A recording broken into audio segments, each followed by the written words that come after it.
Welcome, everyone, to our Hamilton County Board of Election meeting. Today is May the 7th, and it is approximately about 9:37, and proper notice has been given according to our revised code, Ohio Revised Code. 8:37, okay. Thank you.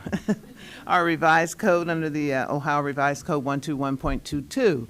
We're going to begin first with our Pledge of Allegiance, and I'd like to ask anyone who has served our country or is serving our country to lead us, please, in the pledge. Allegiance to the flag of the United States of America and to the republic for which it stands, one nation, under God, indivisible, with liberty and justice for all. And as always, thank you for serving our country.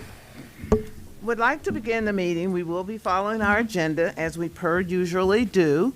And we're going to approve board meeting minutes from April the 1st, 2024, April the 3rd, 2024, and April the 9th from 2024.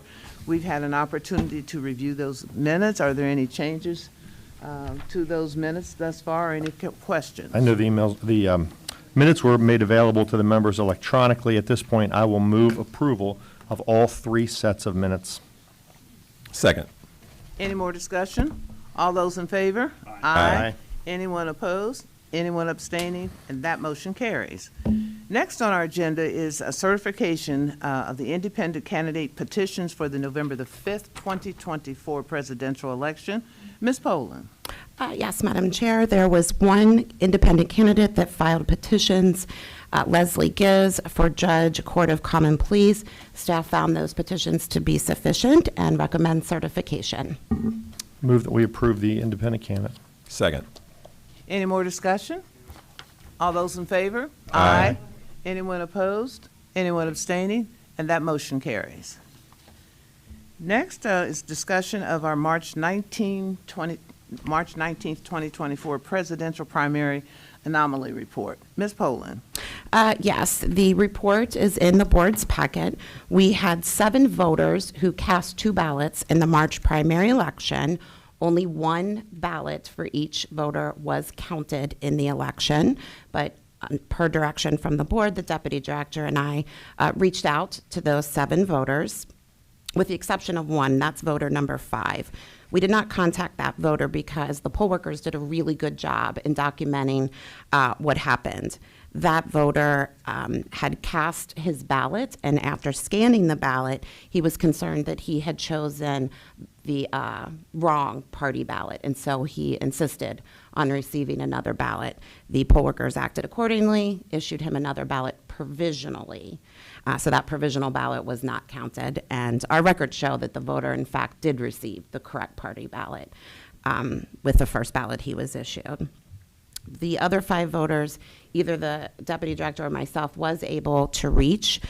There was confusion with some of the voters who thought that they were voting in 2 separate primary elections, or they either forgot that they had already cast their ballot because of the length of time in between those. The very last voter that appears on the list, voter number 7, we have been unable to reach. The deputy director left 2 messages, voicemail messages for this voter, and then we mailed a letter to the voter on April 18th, giving the voter until May 3rd to contact us. We have not heard from that voter. And the mail hasn't come back? No. Okay. No. I think our custom has traditionally been during and after this investigation, if we get no response, to refer that last voter for further investigation to the prosecutor's office. So at this point, I'll make a motion that we refer voter number 7 on our anomaly report to the prosecutor's office for potential further investigation. Second. Any more discussion? All those in favor? Aye. Anyone opposed? Anyone abstaining? And that motion carries. Okay. Next on the agenda is, a review of a demolished buildings report. Yes, our registration administrator, Chuck Eckert, will present our annual demolished buildings report. Thanks, Chuck.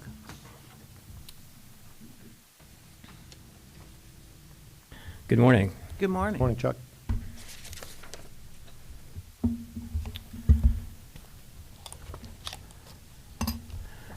So we will begin with the spreadsheet in your packets, registered voters at 2023 Demolished Buildings Port Authority, updated 4/16 of 2024. We received the annual information from the Port Authority on March the 1st. There was only one registered voter at the properties provided. On March the 6th, we mailed a letter, as we traditionally do, to that voter with a registration update form and a postage-paid return envelope. On March 19th, the mail was returned as undeliverable. On 4/15, we sent a bipartisan team out to do a site visit, confirming that the property was in fact demolished, and there's a table copy, I believe, of photos of that property for your review. There's one set, I'm sorry, there's one set for each property. And the property for the port is the 8001 Reading Road. There's a and label on the back of the The label on the photo. back, and they're clipped together, all the photos of that. Thank you. And for the record, Chuck, that individual who's registered at that address has not voted since 2016? Yes, sir, correct. Yeah, so given that the building no longer exists, again, it's been a long practice of this board. First of all, thank you to the board staff for always following through on these things. This voter should be challenged, especially if they attempt to vote in that precinct. So I'll vote that we put them on our challenge list to be challenged at the polling location. That's my motion. I second it. I second. All those in favor? Aye. Anyone opposed? Anyone abstaining? That motion carries. Thank you. Thank you. We will move on to the second spreadsheet provided in your packet, registered voters at 2023 Demolished Buildings, City of Cincinnati. We received the information from the city on March the 12th. There were 3 properties where we identified 3 registered voters, one at each of the 3 properties. On March the 13th, letters were mailed to each, again with a registration update form and a postage-paid return envelope, and all 3 have been returned as undeliverable. On April 15th, a bipartisan team went out to each address, and photos are provided again for you. The addresses are noted on the back of the photos. Very good. Again, based on the board's investigation, and again, appreciate the diligence of our staff, I'll move that we challenge all 3 of these voters at the polling location. And after we take a vote on this, Chuck, can you explain, just because I know we've got people here in the generally this audience not this large, can you explain what happens to a challenged voter? But anyway, that's my motion. Second. Any more discussion? Yeah, I just want to note for the record that 2 of the individuals have never voted from that address, those addresses, and then one of them hadn't voted since 2016. That is correct. 2 have no voting activity, and 1 last vote November of 16. Thanks for bringing that up, because I was going to point that out as well. So, again, any more discussion?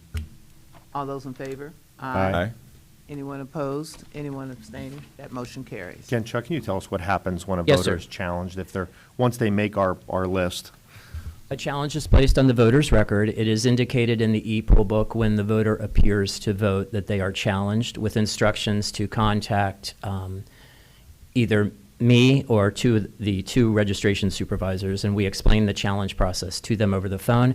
We ask them what their new residential address is. We direct them to the new precinct, and they update their address and vote provisionally there at the new precinct. They vote provisionally, so that ballot is not cast that day. It's put into a provisional envelope where we do further investigation of that ballot to determine whether or not it's legitimately cast. That is correct, yes. Very good. Nothing else. Thank you, Chuck. You're welcome. Chuck. Certainly.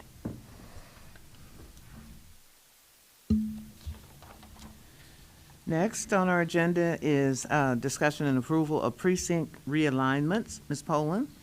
Yes, in your packet, you have a summary of the recommended precinct realignments, as well as copies of our current map and our new proposed map. We are recommending that we move a portion of voters in precinct 12C and 12E into 12B. This is located at UC's campus.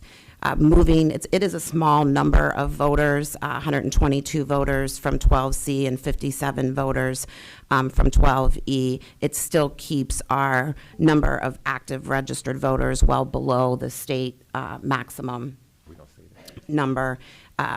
this was something we were unable to do in the past because of census blocks and some construction that was done at UC. So the changing of the census and the construction at UC allows us to move these voters now into 12B. It'll put them voting at the polling location that is on UC's campus.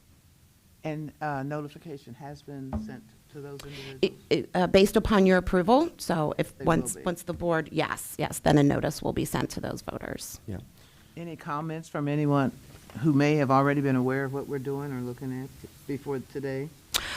We did receive a request from a representative from UC to take a look to see if we could move some of the students living in UC housing so that they would be voting on campus. We can only do that for voters who the dorms are actually on UC's campus. If it's outside of UC's campus, it's not staff's recommendation to move those because that would cause voters who are not UC students to have to go on to campus to vote. And we don't believe that that would be in the best interest of those voters. So it's a relatively small realignment, given the It is. massive realignments we've done. It Makes is. sense to me. I've studied it before the meeting. I'll move that we approve this one realignment. Second. Any more discussion? All those in favor? Aye. Anyone opposed? Anyone abstained? That measure passes. Okay, next, other business. Ms. Poland, do you have any additional business? No, not Discussion? at this time. Mr. Lanzer? Now we come to the point where we have other business as well, and if anyone would like to speak to we here, the board, I'm going to ask you to step to the podium and line up, and you each will have 2 to 3 minutes.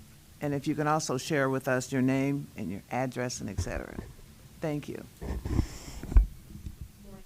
Good morning. Good morning.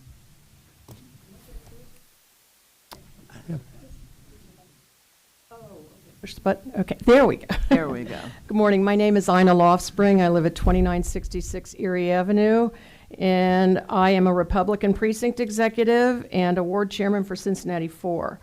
I am here to share my concerns and proposals regarding early voting in the bullpens the board provides outside the outside the building for 30 days to early voting. For a little background information, my outdoor early voting volunteering history goes back to 2012 at the old Board of Elections down on Broadway, downtown. I've had the pleasure, I believe, of having a respectful and a good working relationship with several of you who have worked with us through the years at the BOE. Many of my supporters you see here today. And I also have over 100 names of people that are in support of me also, what I'm going to be talking about.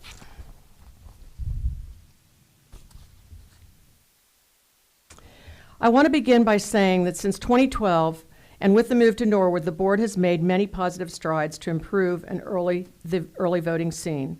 The board's establishment and guidelines of no bullhorns and not using tape or stanchions that divide the bullpens to hold up political signs truly help to bring the people in the bullpens down a notch in their behavior. However, there is always more room for improvement. We hear so often that everyone should have an equal access to voting and voting information. I come to you today with some very serious and concerning matters that need to be addressed and solved. During the 30 days of early voting in the very active election seasons, there are people who get paid to get signatures on petitions, often for ballot initiatives. These petitioners are found freely walking up to the voters as they are going to vote to try, or they're going to the voters to try and get a signature. The same rules apply to them that apply to us that work in the bullpen. Stay in your bullpen, and the voter must come to you. For some reason, they think rules for me, but not for thee. One of the Republicans in our group will become the policeman and call Jeremy Jamar to come out and provide the paid petitioners the rules again and again. Needless to say, the petitioners become irritated with us trying to get everyone to abide by the rules, and we don't want to be the parking lot managers either. But the law is the law for all of us. The bullpens are supposed to be a location where a voter can come to get the slate of a party's candidates, ask questions or opinions on an issue, and exercise free speech. If a voter wants to sign a petition, then the voter can walk over to the petition gatherer's bullpen and do so. I share this problem with you as it lends itself to a bigger problem. The Board of Elections is currently on a first-come, first-served basis for securing a bullpen, as we have found out it doesn't work. I will explain why. The last Sunday of the November 2023 general election, the early voting center was open 1 to 5. The Republican voters arrived at 11 to set up, but we found that all 3 bullpens were already taken and there was no frontage or space for us to set up except behind the paid petition gatherers or Democrats who had set up a 6-foot table. Well, the petitioners had set up a 6-foot table in front of the bullpen that we usually occupy. They had Democratic signs set up, and there was no bullpen for us. The next bullpen over was Mayor Purval's big group of Democrats that fully occupied that space. We were forced to go behind the petitioners, no front space to be able to be approached by the voters. The Board of Elections was not providing free speech and equal access for voters in Hamilton County. This happened last November, which was a contentious election. You can be assured it will happen again in this November's general election, when early voting begins in October. This arrangement of first come, first served to get a bullpen needs to change. The entire Board of Elections is set up for Democrats and Republicans. Based on that alone, the Democrats and Republicans should each have their own assigned bullpen. It is fine to have extra bullpens for whoever shows up beyond our 2 parties, but we know that the Democrats and Republicans are the 2 main parties that will be there. I'm making the proposal that the first 2 bullpens be assigned to one to the Democrats and one to the Republicans. I also have another suggestion that would provide personal safety for the voters and perhaps less yelling across the parking lot. Where the bullpens are currently situated, the voter must walk across the parking lot and through traffic to get to the bullpens to receive their voter information or ask questions. That location is far more than the required 100 feet from the entrance to the early voting center. The fact that we are so far away from the voters encourages constant yelling, screaming to get the voters' attention. The yelling and screaming for voter attention also leads to heightened sensitivity between the Democrats and Republicans and promotes nasty behavior.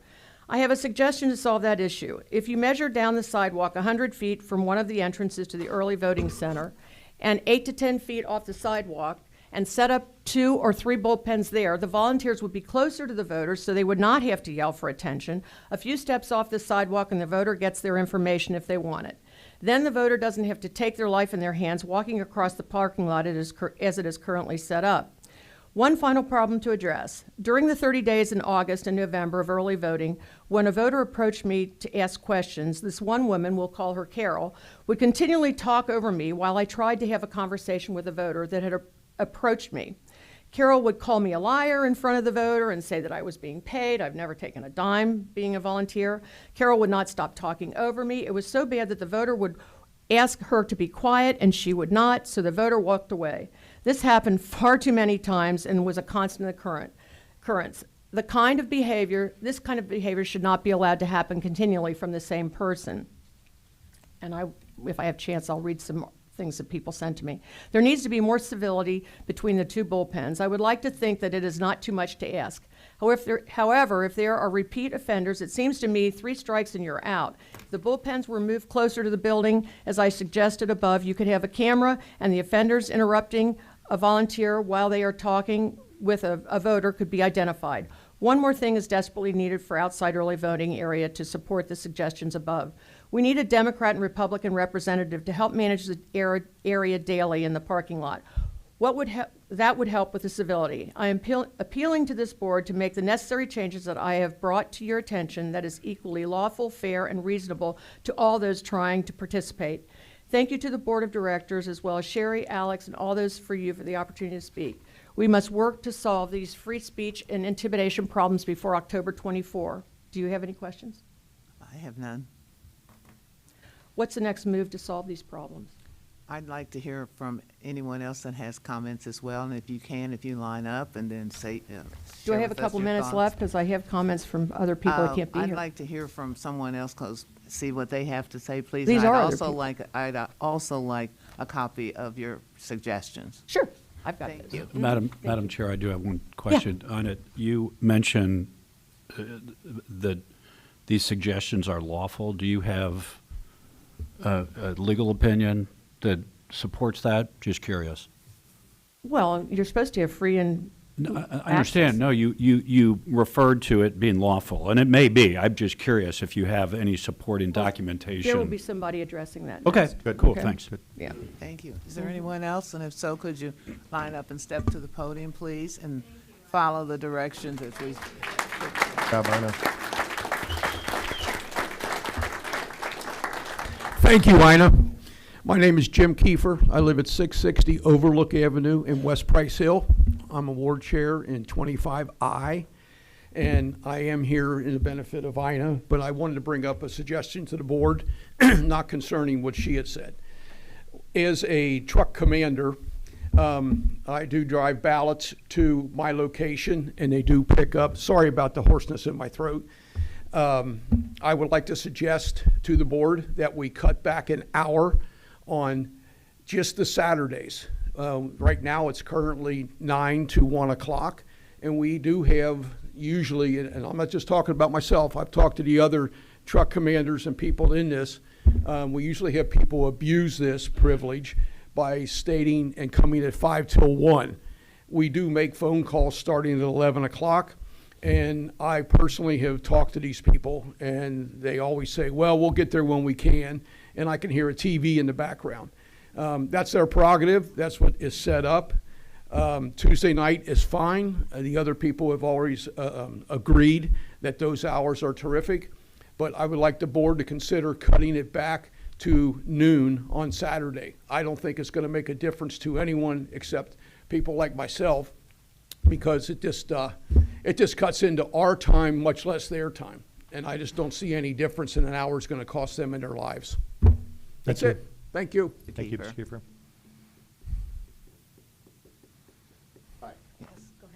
Oh, I'm sorry, got to hit up. No, go ahead. Okay. I'm Dean Klingerman, Ward Chair Sorry. for Marymount. Could you repeat your name, please, sir? Dean Klingerman, Klingerman. Klingerman. I've got a question relative to, in my precinct, for example, I found a location where there was an active voter. I'm not sure whether they had voted recently or not, but I wanted to get them off the list because the building didn't exist. So what you're telling me is that if the building's not there, that's not gonna. That's just gonna put them on the The voter challenge. It won't take them off. Is that correct? Well, let's back up. So just so you know, as a elector here in Hamilton County, you can challenge any voter. There's a form online to do that. So I got the form. Okay, good. Yeah, And so I- you and can I've talked to, that's the other part of, I just wanted to take that one as an example. I've talked to some of the house owners in my precinct and any other precincts in Marymount area. And they're willing to certify a voter is not at a particular address. If you have John Smith there, and then you've got 3 Joneses there. John Smith moved out 3 years ago. He hasn't voted for 3 or 4 years, but I want to get him off the list completely, not just on the challenge list.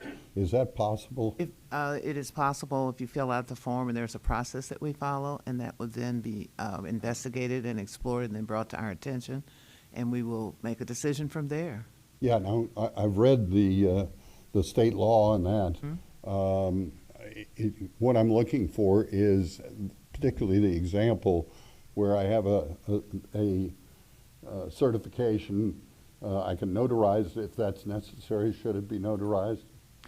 No, it doesn't have to be notarized to mine. We've long not as had they're it elected. notarized, have we? Madam Chair, I can suggest that our registration administrator, Chuck Eckertine, he can meet with you after the meeting, and we can walk you through the process. Okay, but I wanted to get some sort of a feeling. I don't want to waste my time, or I don't want to have these other people waste their time. You won't be wasting your time if you get with Chuck after this meeting. Look, you And see what with- I'm saying? What Yes, I'm I trying to do. do is see whether there's any chance that they actually can be completely removed So, from the list. so Dean, we have heard literally thousands of voter challenges at this board, and they've been filed for years by citizens just like yourself. And, you know, if you get 3 people appear to agree, your challenge can be granted. So there's an evidentiary standard, you know, so you sort of have to bring something to show and to prove to us that that Exactly. person, yeah. So there's a process for that. And again, we've done it with literally thousands of voters through the years, and Yeah, Chuck can walk you What through I'm it. trying to determine is, what is the evidentiary standard? Well, Mr. McDowell, I looked at you. Is it- But anyway, is it so that? the standard is clear and convincing evidence, if I'm not mistaken, which again is a legal standard that you may That's not be why I familiar gave with. you the 2 Right. examples. Yeah. One of those So- you've already told me by your previous example. I think it would help if you sit down after this meeting and just discuss those with Chuck, and there, he can provide the clarification and answer your questions. And that will give you more time to process and understand also what you can do and will continue to do. And I really thank you and respect you for, we always need individuals like you looking out to make sure everything is open, fair, and transparent. So if you can meet with Chuck, Chuck, can you stand up so he can? Gwen, I see? appreciate your comment. Thank you very much. Thank you, Dean. Thank you. Hello. Hello, my name is Becky Foster. I live at 3046 Spencer Hill. I'm in Mount Lookout. I wanted to address the topic that Ina mentioned as far as the bullpen this past fall and tell you a little bit about my experience there. Just for some background, I am fairly new to elections and started getting involved as a poll worker. I'm currently the precinct manager in Madeira right now. I'm also the Republican precinct executive in my neighborhood, which is Cincinnati 5I. And I also have been an extra here at the board processing absentee ballot applications. So in all of those experiences, I have had a wonderful experience of teamwork and collaboration in trying to get voters to be able to have a voice. What I saw at the bullpen last fall was the exact opposite of that. I really haven't ever seen anything so aggressive. I personally was pushed, shouted at, over, and called names. And the real problem is, I mean, I certainly can handle that, but the problem is more, it's not a good representation for the voters to see all of that, and it's certainly not a good, for, you know, in our community, and it's also not a good reflection of the Board of Elections. I saw many voters join in, because why would they not? There are examples of very aggressive behavior and shouting, and there are many people I know now that don't want to come and volunteer and pass out literature because they're afraid they're going to get hurt. My suggestion would be to have separate and separated areas, so I'd even go a step further than Ina suggested and actually separate the bullpens. I would also suggest monitored video. It does need to be monitored, unfortunately. I'm a believer that common courtesy shouldn't have to be enforced, but unfortunately what I saw last fall, and I know the emotions are going to run high this fall, and I think somebody will get hurt. So I just really implore you to consider changing the rules before somebody really does get hurt. And those cars running through, especially where the Republican bullpen usually is, comes right at that T, and emotions are high and people are going fast, and there is a concern about public safety in addition to setting a good example for voters. So thank you. Thank you, Ms. Becky. Foster. Thank you.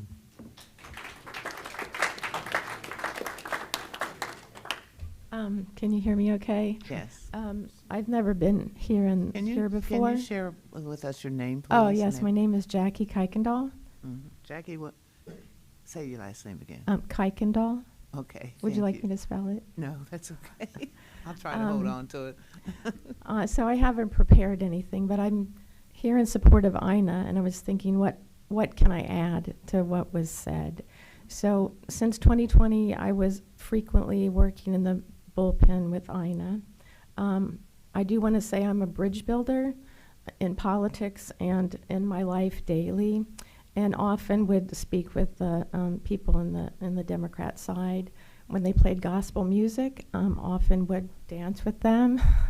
I like Fred Hammond and the Radical for Christ Jesus Choir. So some of them really liked me. What happened last year in the incident that Ina talked about, specifically, I'll just talk about one thing. There was a woman that was collecting signatures, and that day, like Ina said, they were in the front. And she was visibly upset, this woman. And some of the leaders of the Democratic bullpen, when I tried to get in the front and speak with her about, you know, maybe my right to be there also, they came to me because they had spoken to me before and were saying she's in a bad way, and you know, like she was having some mental emotional problems, and the woman was visibly acting disturbed about not what I was saying, but just life in general.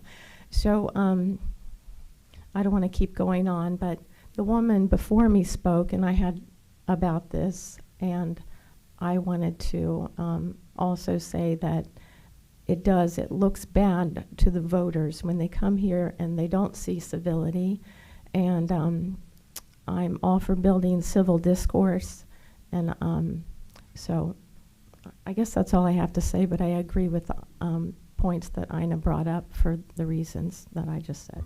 Thank you. Thank you, Thank Ms. you very Heckman. much. Thank you. Hi, my name is Mary Hill, and I live in Woodlawn. And I am here because I think that common sense should apply in this particular situation. We're living in a very, very chaotic world today. And there isn't anyone here that would not agree that it's a division between Democrats, Republicans, different races of people. That should not happen. And the one thing that we can do here at the Board of Elections is to separate people and give them designated spots that will allow them to talk to individuals without being interrupted. Also, it doesn't make any difference whether you're a Democrat or a Republican. Common courtesy should apply to everyone. And as my mama used to say, common sense should be in every pot of soup. So I'm just asking you today to apply a little common sense, give us designated spots, and also think about separating the people so that everyone will have an opportunity to present their opinions, whether you agree or disagree, but at least it will be done in a courtesy and common sense way. Thank you. Thank you, Thank Ms. you, Mary. Hill.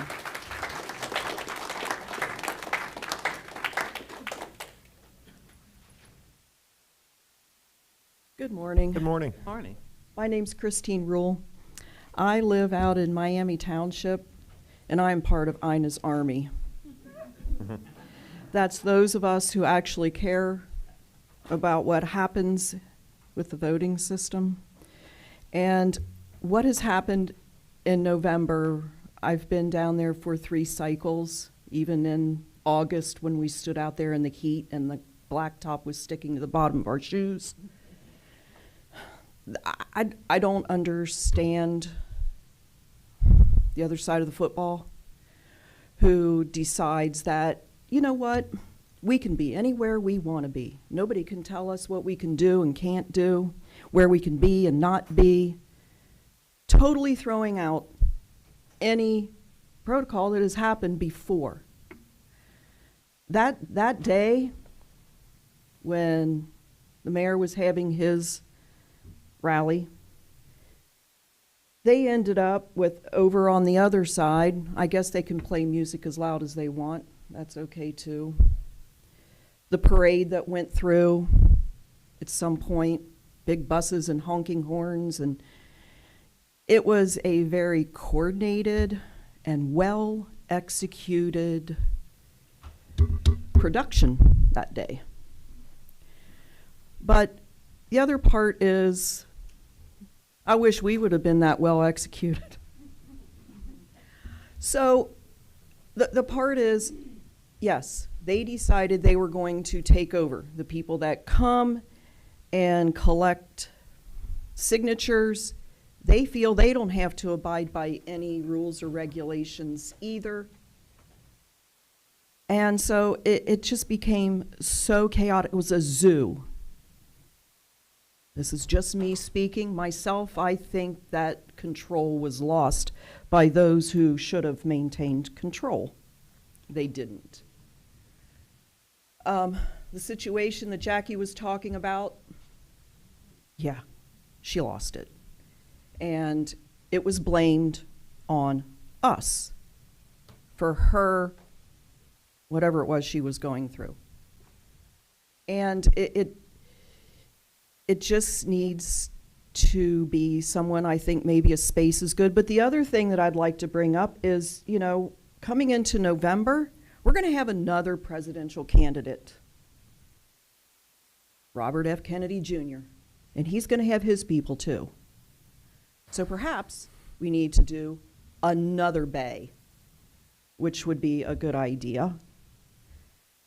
Those of us who have been down there realize when these people come in, and these people, the non-regular people, like the people that wear purple, who are supposed to be, oh, I'm just down here to make sure that everybody's okay and gets to vote. Well, yeah, everybody is okay and gets to vote.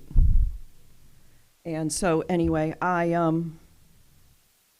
would just like to see some decorum and it not get lost and out of control again, because people don't want to come. They don't want to come. They don't want to be a part of it. I come, and you know what? I don't want to be there.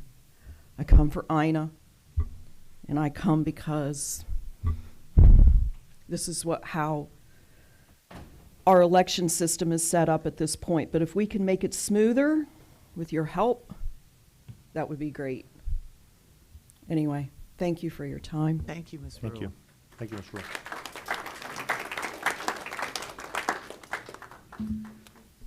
Hi, my name's Kathy Collette. I'm from Loveland, the Hamilton County part of Loveland. I just have a question. When they talk about all this going on out there, what is the protocol when somebody violates the rules? What, do they come in here and tattle to them, to you guys?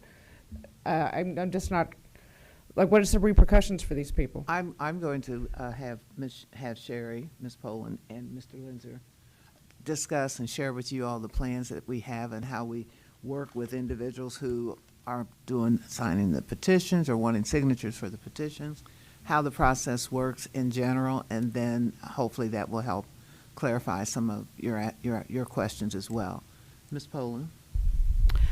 Yes, as far as our plans for this November, we are currently hiring seasonal employees, both Democrats and Republicans, to work at the board.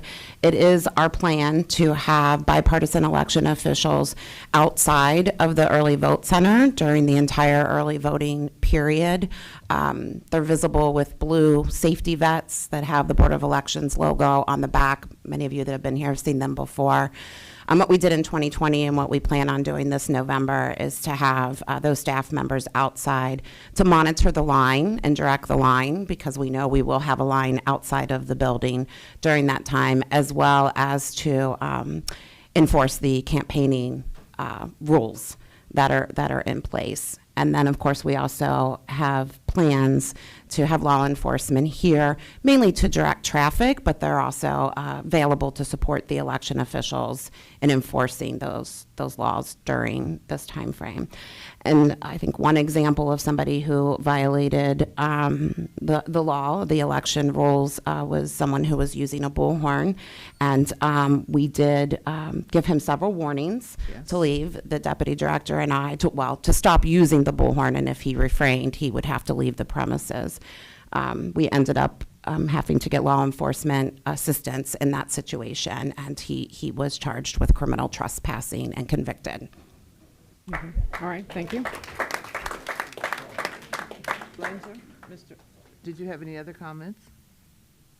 Just that the staff is still diligently planning for the presidential election, so. Mr. Linzer? I would like also. You know, if you could as include- part of our preparations for November, we had the local fusion center come down and do a security assessment of our building. We're still awaiting their recommendations, but one of the things they mentioned was putting up a sturdier barrier in front of the campaign zone to protect somebody from an event like a car driving into it. So, and that was something we had been thinking about. So we'll likely see some kind of solution like that if we can work it out between now and November. And from my observations, and if you can clarify this as well, if anyone is collecting signatures, normally what I've observed, when you all inform that individual what the guidelines are, they normally follow the process and they have a better understanding, or is that incorrect? When we encounter someone collecting petitions outside of the campaigning zone, our staff, it's our policy to inform them of the rules and put them back in the campaigning zone.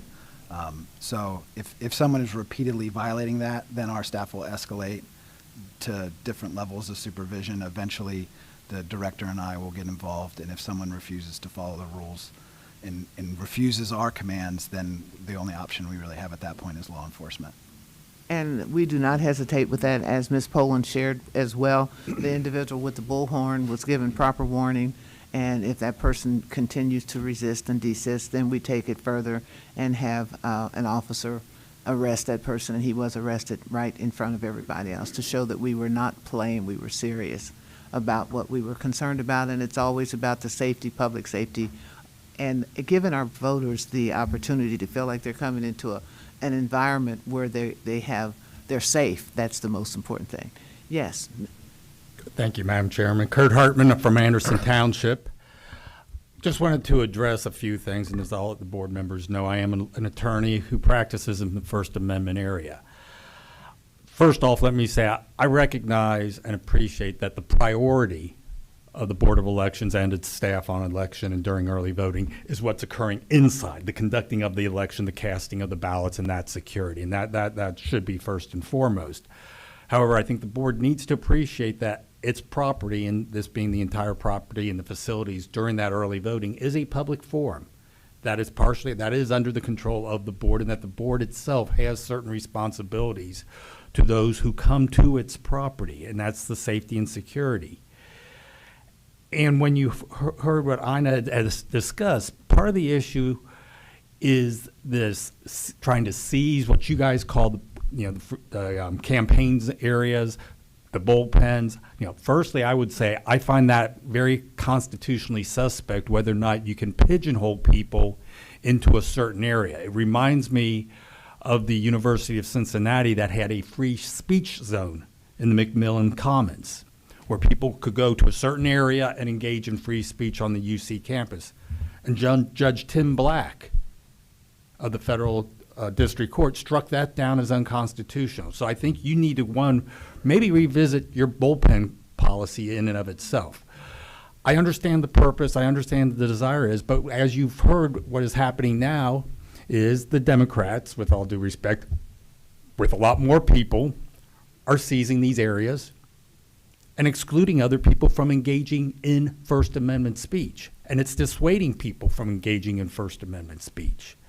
I think part of that would be not incumbent upon the Board of Elections, but would be responsibility of the chairman of the Hamilton County Democratic Party, Ms. McMarlin, as well as the Republican Party chairman, to try to provide some leadership. Who, by the way, we're both sitting here together. Well, Mr. Fiantafilu is no longer chairman of the Hamilton County Republican Party. He is the state. But it's a local thing that I think leadership from the local party's leadership to help kind of control, focus their people as to how to behave would help. And I think it's incumbent upon that leadership for the party there.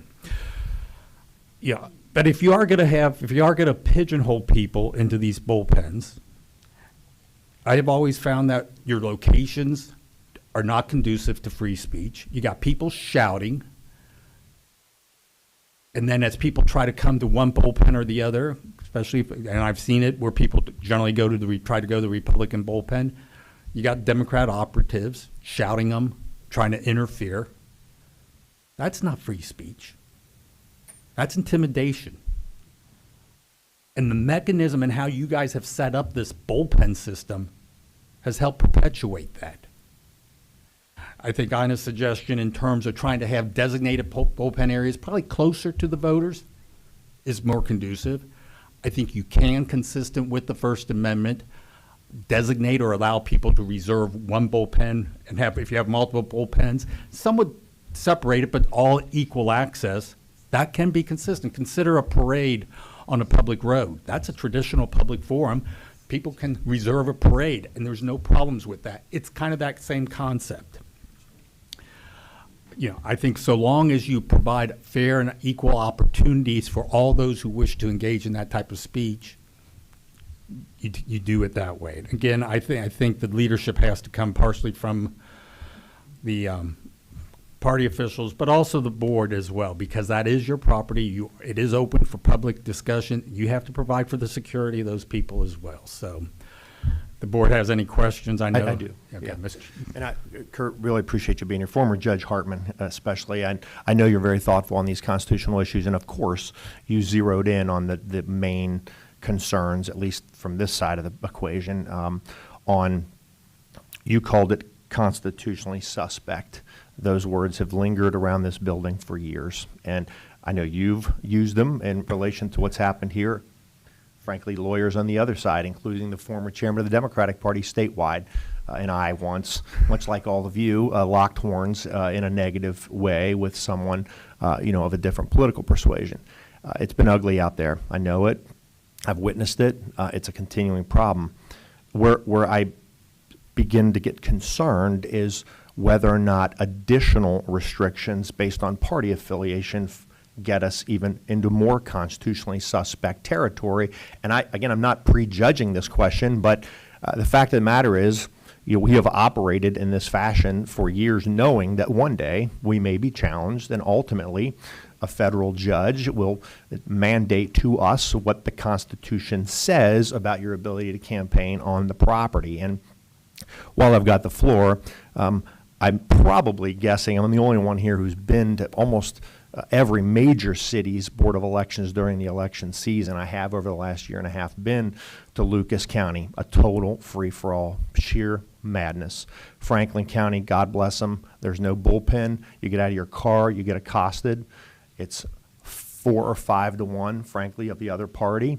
So it's madness. We're trying, of course, to avoid that, while also not taking away from the important work that we have to run an election and protect the integrity of the process, while our staff is being hauled to federal court on what you've already described as a constitutionally suspect issue. So I guess my question is, and I know we're not paying you for a legal opinion, and perhaps that's where I want to go with this, is to just get some clarity finally from our counsel on this question.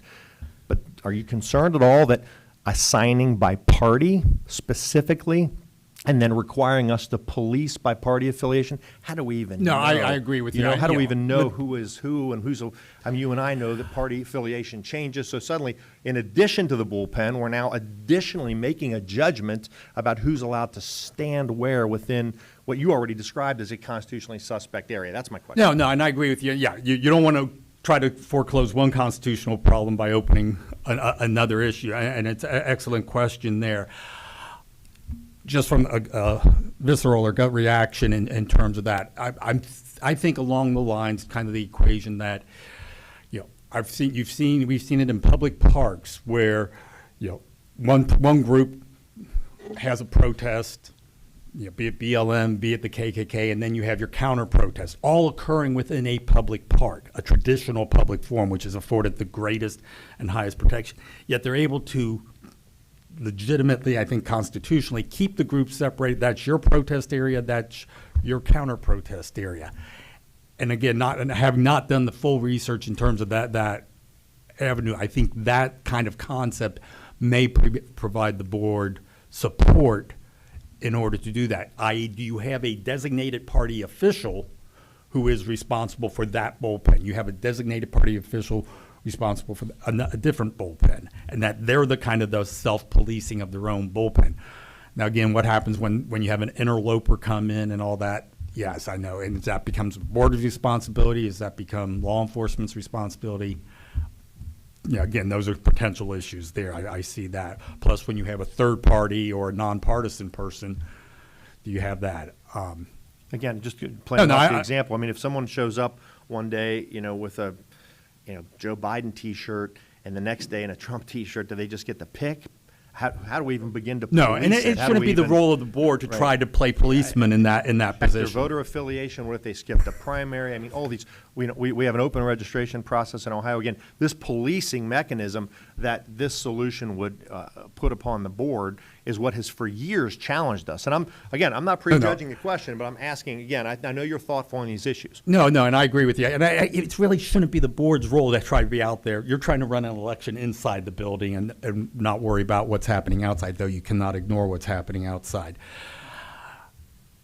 In a certain sense, I got back to one of my earlier comments, that I think the leadership from the local parties themselves to try to, for lack of a better term, control their people during this early voting. And guys, if you have somebody there not to engage the voters, but more to control their own people, i.e. the Republicans control their Republicans, Democrats control their people, maybe that might help dissuade the high emotions. But like I said, I think the geographic location is not conducive. You put everyone close proximity, I mean, immediately next to each other. Stuff like that does not help the situation in terms of that. I agree with you. The free-for-all, the attacking people as they get out of their cars. My take is if I'm part of a mob attacking somebody to hand them literature or whatever as soon as they get out of the car, that's probably not doing my cause any good. But again, you can't stop that at those other locations. So I'm not sure I really answered your question, but it's easy to recognize the issues and the questions. It's not always easy to identify the constitutional solution to the problem. I'm glad you finished on that note, because that's certainly where my head has been for a long time, and that is, what are the parameters of what we can actually do? And I recognizing the problem, and I think today is a great example. I mean, this many people showing up to help us identify the problem is important. So I know I appreciate it, but I think it's identifying the right solution. Yeah, and as you know, state law basically makes 100 feet from the polling area a campaign-free zone. Right. And that includes petitioning. Petitioners, even though they're not something on the ballot, they cannot go in there to get their signatures. But beyond the 100-foot zone, state law simply says, if the line extends greater than 100 feet, there's supposed to be an 8-foot bubble around a voter in line. Again, I think that's constitutionally suspect, but that's not here today. But beyond that, the state law doesn't provide any further indications. So. Madam Chair? Yes. I have a question. Mr. Hartman, thank you for being here, and you get all the questions because of what you do and who Yes. you are. But Ms. Lofscream mentioned, as did many others, separate bullpens. Curious how far that might go. It's not just Republicans and Democrats, but Green Party, the Socialist Party, you pick it. Independents, How that's how many presidential candidates will there be on the ballot? For one, there will be more than two, certainly. So Right. does everybody get their own bullpen? And in addition to that, I don't think you did this intentionally, but you conjured up Plessy versus Ferguson by saying, you used the term, I'm paraphrasing separate, but Okay. So, where do they go? No, and I Where do the bullpens go, and who makes those decisions? That's certainly, in the world of real estate, location, location, location. Who gets the best spot? Who makes that decision?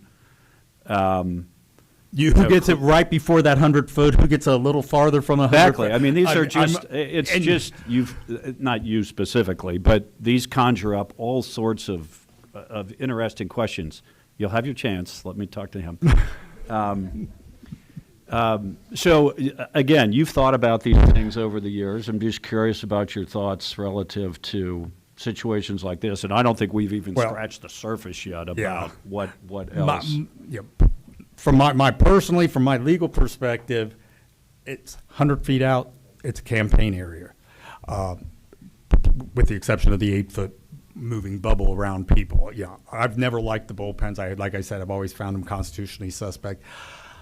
I understand what the desire is of the board in terms of, a good balance to try to allow the voters to come in, allow the people to have their speech. I hate to say, I know I don't want the chaos of Lucas County or something like that occurring.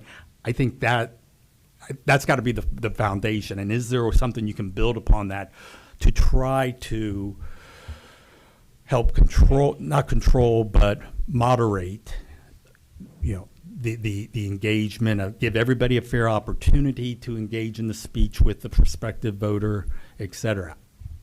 I'm not sure. I'm not sure if maybe it is just the bottom line has to be you open it up, and again, you don't want people running around the parking lot. You got drivers coming in. You don't want, heaven forbid somebody gets hit when they're. That's our great. Right, I understand that. That's our great. And you know what? That is a governmental interest that could help justify. And it's also our responsibility as a board, as staff, and everybody in this room should be accountable and responsible for those that they represent to keep our voting process open, fair, and transparent and safe. That's one of the most important areas and responsibilities that we have. And I would just also like to thank everyone that has spoken, because basically there's a simple theme. What can we do to create an environment where everyone in this whole world is much more civil with each other than where we are today? From my perspective, our world has become very disengaged and uncivil, period. And I think that is atrocious, and neither do the board members here support any types of behaviors like that. So it's also very clear that we have always said, since I've been chair here, and also as chair of the party as well, since you have identified me as being chair of the Hamilton County Democratic Party, and I'm proud of it, I've always worked in a civil manner with all my constituents, no matter what their party affiliation was. And it's always been, from my perspective, it's about the people, not the party. So that's why I think it's very critical and important that the information and your concerns have been addressed. We will take all of those concerns into as a board and also as staff. Staff has done a remarkable job in keeping our voters safe, and we will continue to do that. So I really respect the thoughts and comments that you've shared.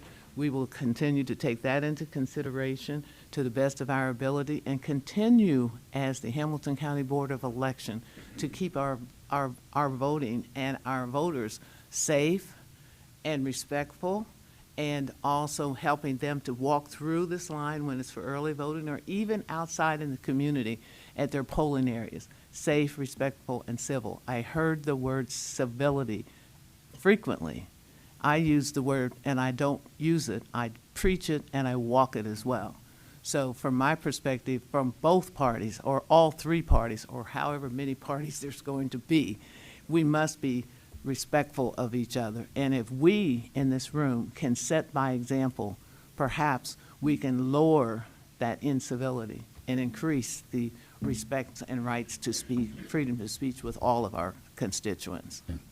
So thank you. You want me to address Mr. Gerhardt's? I would just say, I think in terms of justifying stuff or putting certain restrictions, again, it's this balancing test. What's the governmental interest? How strong is it? Are you doing it the least restrictive means? I mean, it doesn't say you absolutely cannot do anything, but it's that competing interest versus alternative means, et cetera. That's the standard test there. So, thank you, Yeah, Mr. okay, Hart. thank you. thank you. Thank you very much.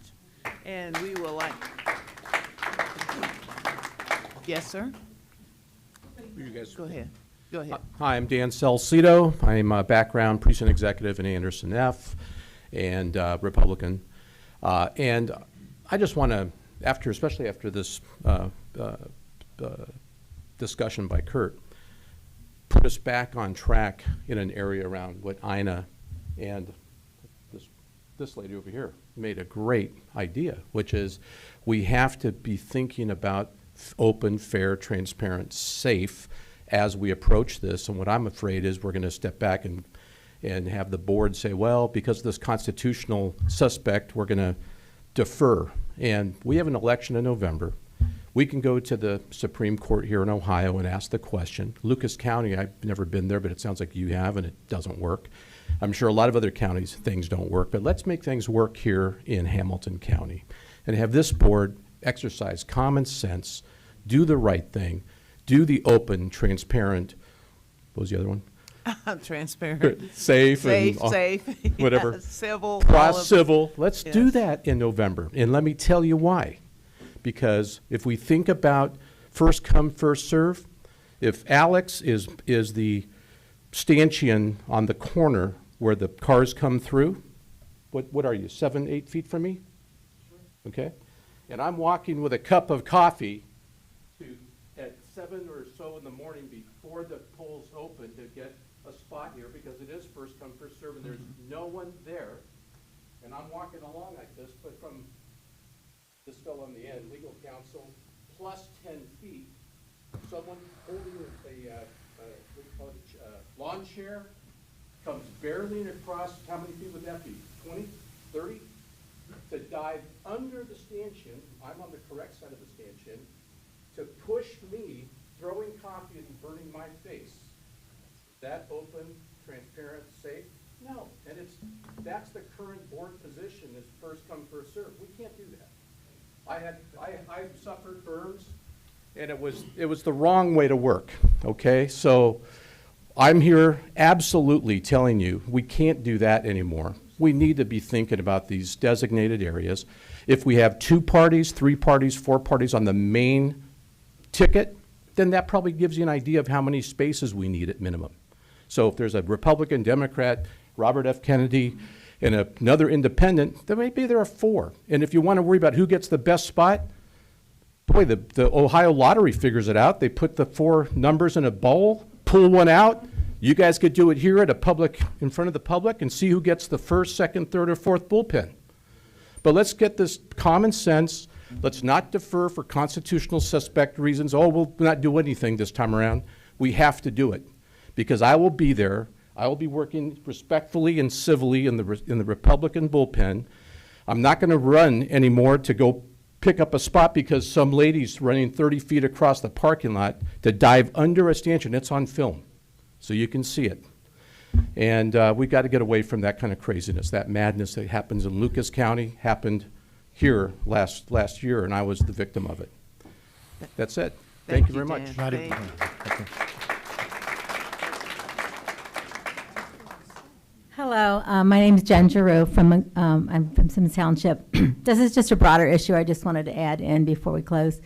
I, for one, think the problem would go away if they stopped promoting so much early voting. I think the security of our elections would be focused. If the discussion comes up on a state level, I know that doesn't get solved here, but if it does come up, and it will come up in the future, part of the discussion needs to be this chaos which is created because people are being told to vote earlier, and there should be more of restrictions that those that really need to vote earlier would bring it down to a smaller level. So I just wanted to interject that as part of the discussion.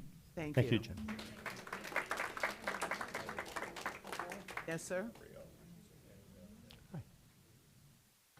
John Henry, Colerain Township. To address one of the questions from the board as to how do we police who goes where, and would be to the same thing we do with observers. They register, and those people maybe have to go through some training, and if they're on the list, then the person in charge, it would be INA, say for the one side, I'm not sure for the other, that they would certify that this is the person, and they're should be in there. Thank you. Thank you very much, Mr. Gordon. All right. Thank you. I just want to, as we close, and I would like to thank everyone for expressing your thoughts. I'm taking diligent notes, and we will share that with our rest of our team. And I'd like to close with just saying again, everything that you said and I've heard is very important. We all, as a board and staff, work every day diligently, being very concerned about how we can create and continue to keep our areas here safe, open, fair, and civil. We have a reputation in the entire state of Ohio of having one of the best areas for voters to come to. Early voting, I think, is what the people want, and that's what we're going to give the people who have jobs, who maybe work 2 or 3 other jobs. We have to be able to be open to all people, not just certain people. So again, I just want to thank you all for sharing those thoughts. We will take that into consideration as we continue to look at what we can do to update and revise and review our plans. Thank you. Madam Chair, if I could. Yes. Yeah, so I also just want to say thank you to all of you for coming. Some of this I already incorporated in my remarks when Mr. Hartman was here. Again, not to belabor this, but I have been to other Board of Elections. The way we do it is far superior. Again, I'm not going to name the county. One county, I got out of my car, and there were literally 3 people who barely let me open my door.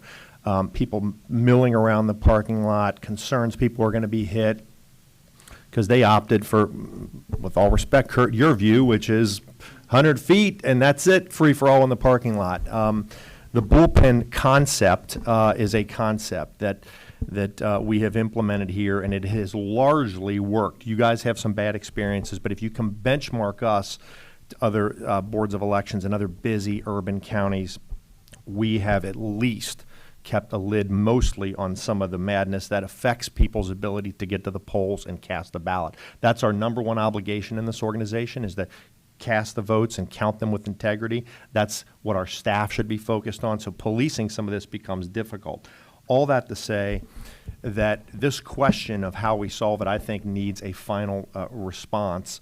So it's my opinion that we ask the prosecutor for a formal legal opinion that provides us with a defense for when, again, I point at my old friend Kurt Hartman, although I doubt he's gonna bring a claim. You never know, but we all know there are others, and just for everybody in this room, there are people on the other side of the political divide here who also have these constitutional concerns. So we are subject to litigation in this area.